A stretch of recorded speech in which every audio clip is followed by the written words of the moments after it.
I have a question for Dr. Berg and every medical doctor on my YouTube channel about mm, how to cure HIV or any other incurable disease, so to say.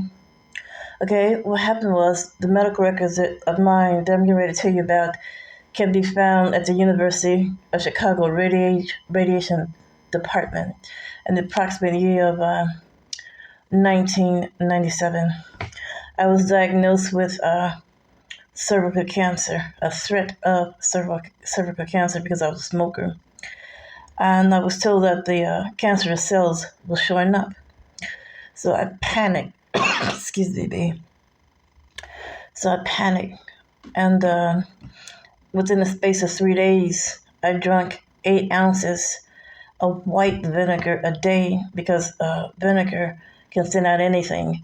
If it could take a hard cucumber shell and turn it soft, what I did was I turned my cancerous blood system and cells into a diagnosis of anemic thin blood. And when I did that, the cancer that was showing up was also turned thin. So I went back to the doctor about a month later after drinking 3 ounces of white vinegar within a space of 3 days. They said, well, I have good news and I have bad news for you. The bad news is we still see the cancer in your body. The good news is it's dormant. Non-reactive was my diagnosis. They said it's like a tree stump. A tree can't come along and grow out of a stump. It's not growing to the right, to the left, or whatever. It's not moving. You're free. You don't need radiation. You're fine.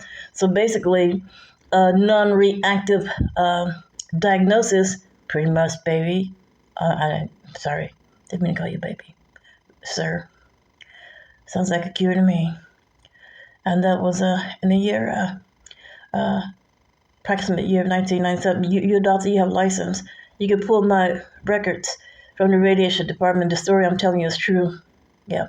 So, but anyway, I do desperate things. I don't want to recommend it to nobody because the Lord let me get away with dangerous things that I do. Somebody else tried to drink 8 ounces of acid vinegar for 3 days. They probably dropped dead. So the question is for you, how can you turn the bloodstream of a person with an incurable disease, tuberculosis, COVID-19, HIV, cancer? I did it in 3 days, but I could have died. There was way too much acid in my body. I believe your goal is to cure an HIV and anything incurable is to first study how to turn that person's bloodstream into anemic. Because I believe it's only the strength of a thing that kills you. If you let it sit in your body growing and growing and growing and don't know how to flip it and to a dormant, non-reactive diagnosis, eventually it's going to kill you. You have to, what you think? Okay, ta-ta.